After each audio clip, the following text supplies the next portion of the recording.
Why did I receive a letter from my late mother-in-law? I was shocked as I looked at the envelope that had just arrived in my home mailbox. The letter was from my mother-in-law, who we had just buried yesterday. She had always been very kind to me since I married her son, and I loved her a lot. We often went out to eat, enjoyed shopping trips, and became close like friends, despite being different ages. Her sudden death left me heartbroken, and even after her funeral, I was still struggling to accept that she was gone. Getting a letter from her during this sad time was a huge surprise.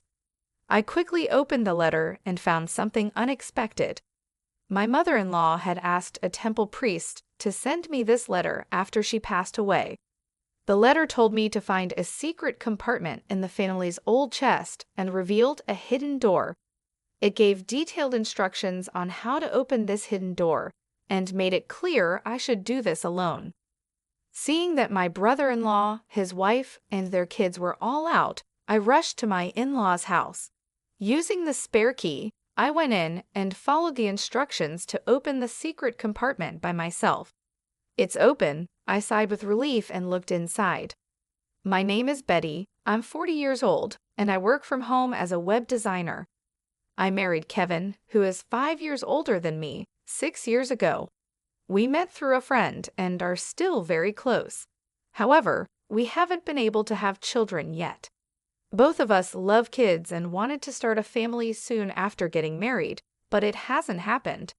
I used to feel very sad about this, but there was always someone who was kind to me despite it all, my mother-in-law. Betty, don't worry so much. There's no need to rush," she would say. "Hey, how about we go to the new waffle place near the station for a change?" My mother-in-law always encouraged me and spoke comforting words. She was bright, kind, and caring, and I loved her deeply. She often helped me, and over time, I worried less about not having children. Though I still want children, I've decided not to go for intensive infertility treatments, but to let things happen naturally. Since my husband Kevin often travels for work, my mother-in-law and I usually go out to eat or shop together when he's away. We've grown close, just like friends, despite our age difference. She lives nearby with my brother-in-law's family, who have 4 children. Although she gets along well with them, my brother-in-law and his wife often insult my husband and me for not having children. "Betty, you haven't had any children yet. We have 4 lovely kids here. Being childless is unfilial. Cut ties with your mother-in-law soon," Lisa, my brother-in-law's wife, would say smugly, and my brother-in-law Brian would agree, saying, "Lisa's right." Well, Kevin has never been impressive anyway. Even if you had kids, they wouldn't amount to much. Initially, my husband and I would respond to such cruel remarks from my brother-in-law's family. However, since they never listened, we gradually stopped reacting and tried to avoid them as much as possible. They treat us disrespectfully but act very nicely in front of my mother-in-law. We haven't told her about their behavior to avoid causing her worry. One holiday, my husband, my mother-in-law, and I planned to go out for a meal together. When we arrived at my parents-in-law's house, she wasn't waiting outside as usual. "Is she not ready yet?" I wondered aloud. "She should be coming out soon," my husband replied. We didn't think much of it and waited. However, as time passed 10 minutes, then 15, she still didn't appear or answer her phone. I wondered what was going on with your mom. I started feeling uneasy and increasingly anxious. We rang the doorbell of my parents-in-law's house, but there was no response. We decided to use the spare key to enter.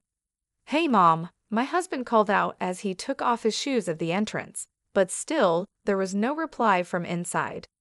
With a bad feeling, we quickly searched for my mother-in-law, and then we found her collapsed in her bedroom. "Oh my God!" I exclaimed as I rushed to her side, and my husband immediately called for an ambulance. It seemed that my brother-in-law's family was out because no one else was at the house besides my mother-in-law. The ambulance arrived in about 15 minutes, and she was swiftly taken to the hospital, but unfortunately, she passed away there. It was a stroke. My husband and I were heartbroken by the sudden loss, and we cried a lot. Despite our grief, we knew there were many things to do, like preparing for her funeral. The funeral was to be a family affair, and my brother-in-law took on the role of the chief mourner. To honor my mother-in-law, my husband and I worked together with him on the preparations. However, even during the planning with relatives and discussions with the funeral home, my brother-in-law seemed reluctant and showed no signs of grief. He did his duties at the wake and funeral, but often he would call my husband over after talking briefly with relatives, and then abruptly leave, which offended them. During the post-funeral gathering with relatives, my brother-in-law was the first to sit down and refused to get up even when my husband urged him to greet the guests. He just sat there drinking his beer, and his wife did the same. So my husband and I went around, thanking the relatives for coming and sharing memories of my mother-in-law. Seeing his parents just eating and drinking seemed to set a negative tone for the gathering. My brother-in-law's 4 children were busy playing games, laughing loudly and playfully nudging each other, creating a mood that didn't seem right for after a funeral. None of my brother-in-law's family seemed sad about my mother-in-law's death. The other relatives noticed this and didn't try to talk to my brother-in-law and his wife. They just said goodbye and shared memories with my husband and me. Despite the obvious change in the relatives' attitudes, my brother-in-law's family didn't seem to care. They kept ordering more beer, talked about inheritances, and planned trips, even though we were supposed to be mourning. It was disrespectful, considering how much my mother-in-law had done for them while she was alive. I couldn't help but look at them with disapproval. The next day, my husband left early for some errands, and I was at home planning to check the mailbox for the newspaper. That's when I noticed a letter. Wondering who it could be from, I saw it was addressed to me. To my surprise, it was from my mother-in-law. Opening the letter in the living room, I found something unexpected. The letter said that my mother-in-law had arranged with a temple priest to send it after she passed away. It had instructions on how to open a hidden compartment in a chest and the contact details of the family lawyer. There was also a note to make sure I opened it by myself. I read my mother-in-law's letter over and over. Though she was slender, her handwriting was bold and strong. I took a deep breath, touched by the strong strokes of her writing that reflected her strong character. Glancing at the clock, it was 8:20. No one should be at my in-laws' house now. The kids would be at school, and according to a social media post by my brother-in-law's wife, they had left early that morning. With this in mind, I quickly got ready to go to the family home. This morning I saw that they were planning an outing together. They even sent their children to school, even though it was the day after our grandmother's funeral. They seemed eager to enjoy their day off. If their post was accurate, there should be nobody at the family home. I realized I had to go now, or I might not get another chance. When I used the spare key to open the front door of my in-laws' house, I entered slowly.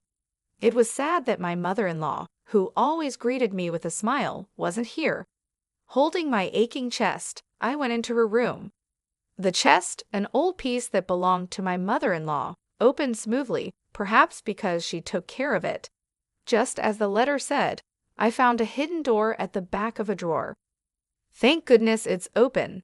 I sighed in relief as I managed to open it safely. Inside, there was another document along with what was written in the letter. What is this? I stared at the documents, feeling my mother-in-law's love and tears almost spilling. I felt like staying there and crying, but I had to leave quickly.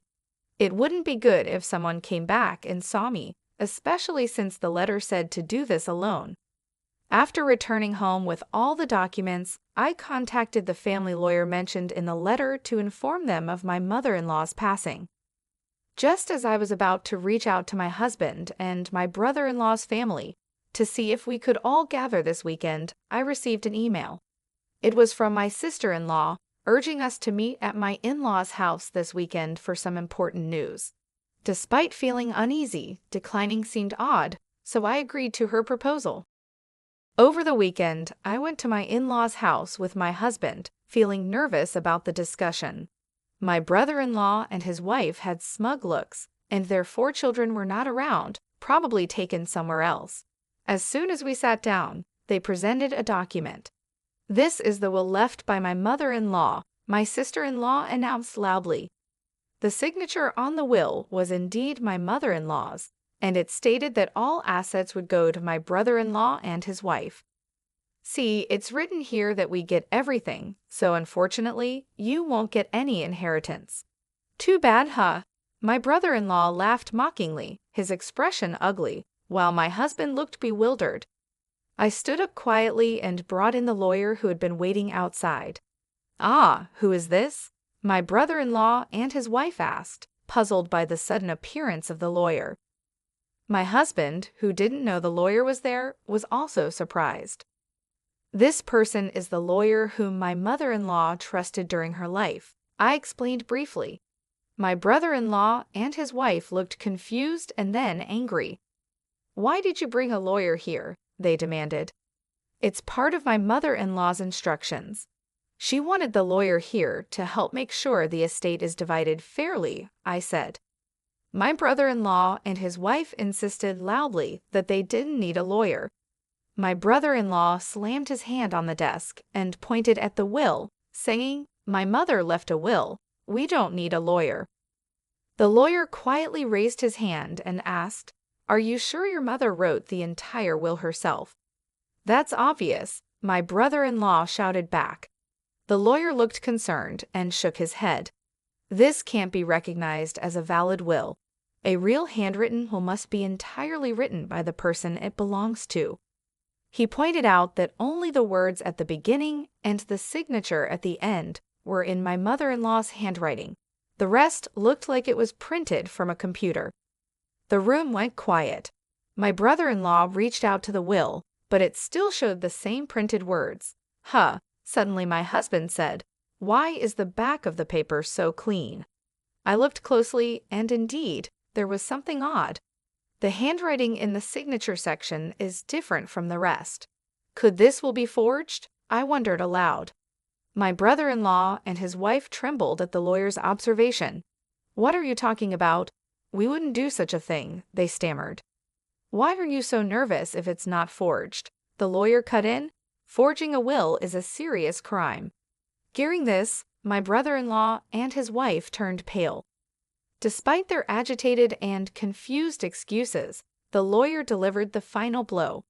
"Betty has a notarized will, so your will is invalid." "What?" my brother-in-law and his wife gasped, their eyes wide. "We never heard of that," they said. "In the letter I received from my mother-in-law, she mentioned that she hid a notarized will behind the hidden door of the chest. We didn't know about this earlier." The letter not only told us where she hid the will, but also explained why she made it and why she told me about it. My mother-in-law had been feeling her health decline and had prepared the will because she probably suspected that my brother-in-law and his wife might tamper with it. I thought she didn't know their true nature, but it seemed she had a sense of their greed. The notarized will stated that the assets would be divided equally between my brother-in-law and my husband. This surprised my brother-in-law and his wife, and their eyes went wide. Then my brother-in-law suddenly shouted, claiming he should be the beneficiary of our mother's life insurance as the eldest son. I calmly responded that the life insurance certificate was also with me, as per the mother-in-law's trust, and the beneficiary was me, not him. Inside the hidden door, there was not just the notarized will, but also the life insurance certificate. My brother-in-law and his wife couldn't believe it. They kept saying they knew nothing about this. The lawyer explained that changing the beneficiary of a life insurance policy doesn't necessarily require informing the original beneficiary. My brother-in-law was upset and slammed the table.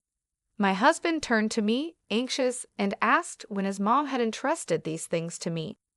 I smiled and explained that it was written in the letter from his mother. She had wanted to tell him too, but she was worried that if both of us knew, his brother and sister-in-law might become suspicious, so she trusted only me with the information. While my husband and I were talking, my sister-in-law burst in hysterically. She couldn't accept that we, who hadn't even shown her children to my mother-in-law, would inherit her estate. "This is ridiculous," she exclaimed. "I can't accept this at all," my brother-in-law chimed in, his face turning red as he shouted. "You unlucky bunch have no right to Mom's estate. We were living here just for her inheritance, splitting it equally. Don't make me laugh. The inheritance is all ours," he continued. My sister-in-law joined in, shouting and adding to his selfish claims. "We have 4 children. As compensation for you not showing my mother-in-law any grandchildren, you should give all of her inheritance to our children for their future. We have shown her 4 grandchildren, so we are much more deserving than you." Despite my sister-in-law's aggressive tone, I stayed calm. "What you're saying doesn't make sense. Please calm down," I said. My calm demeanor seemed to infuriate her even more. "Your calm attitude annoys me so much. Just give us the money already. You're a useless, childless woman," she yelled and lunged at me. My husband and the lawyer stepped in, but before they could stop her, my sister-in-law punched me in the head. Ouch! She had several large rings on her fingers, so it felt like being hit with makeshift brass knuckles. I cried out in pain. "Stop it." My husband and the lawyer pulled my sister-in-law away, but she tried to reach for me again in her agitated state. "Give us the inheritance. I deserve it all more than you do. I have 4 children," she shouted, her eyes bloodshot and her face twisted with anger. My brother-in-law egged her on, encouraging her to hit me more.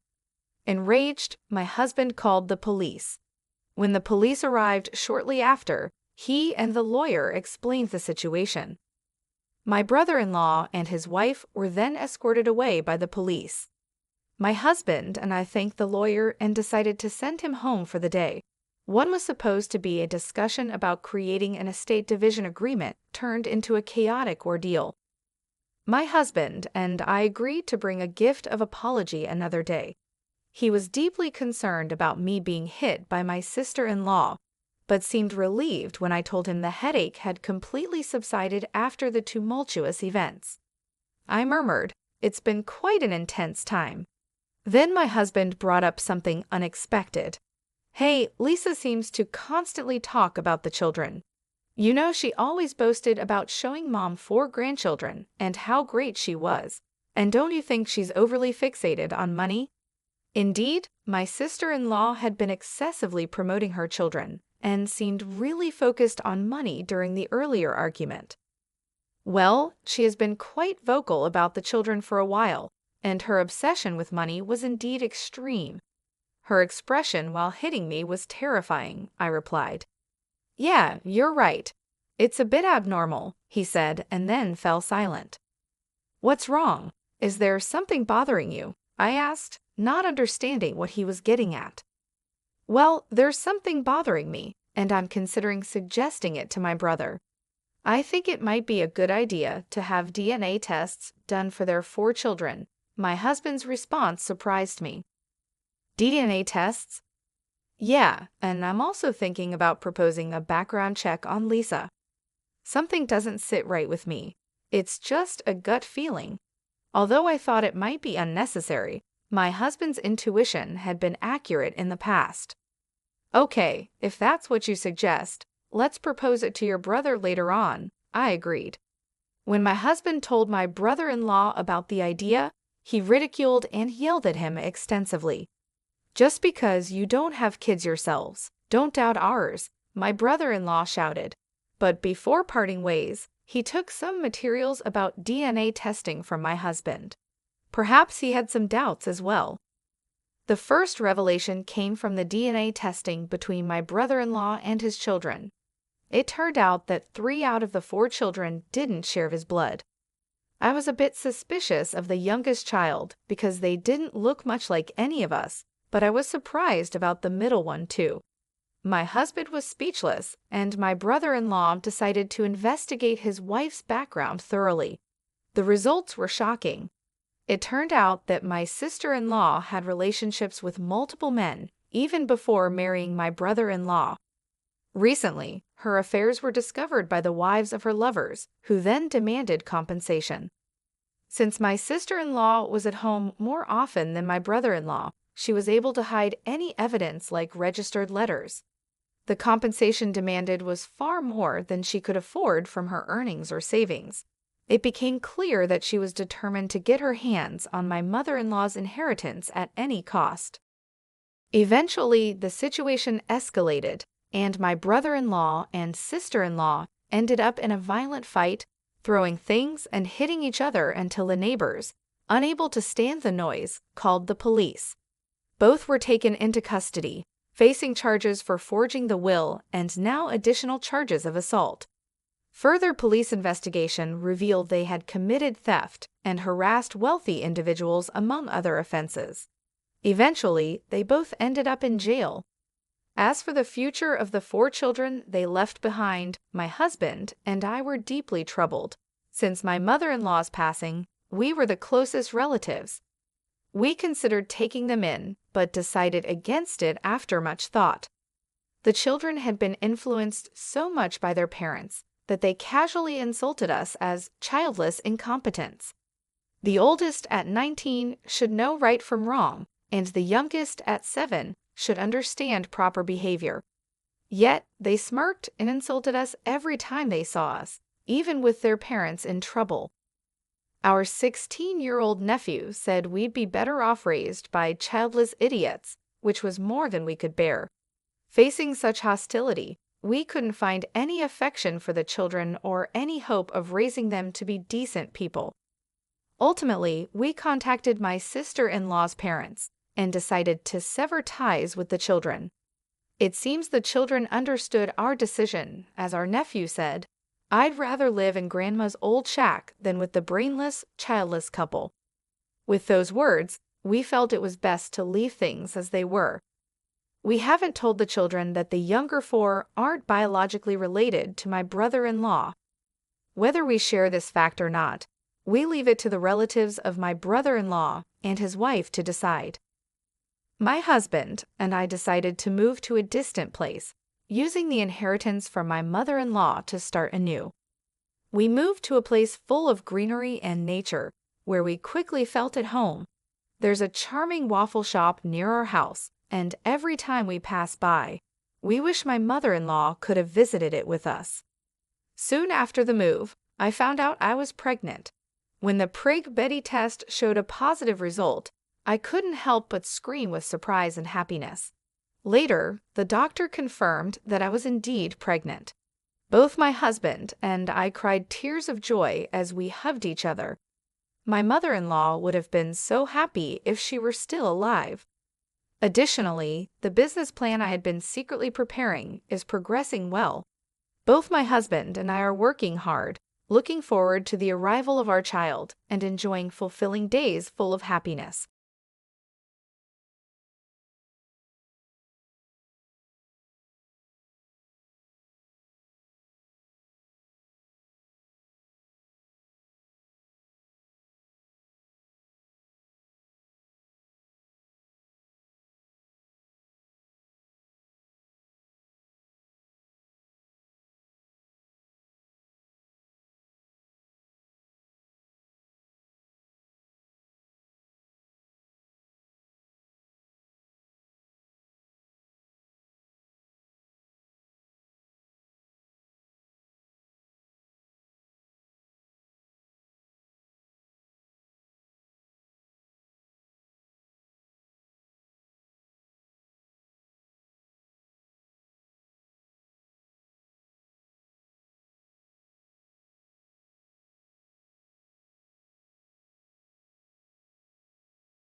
I can no breathe.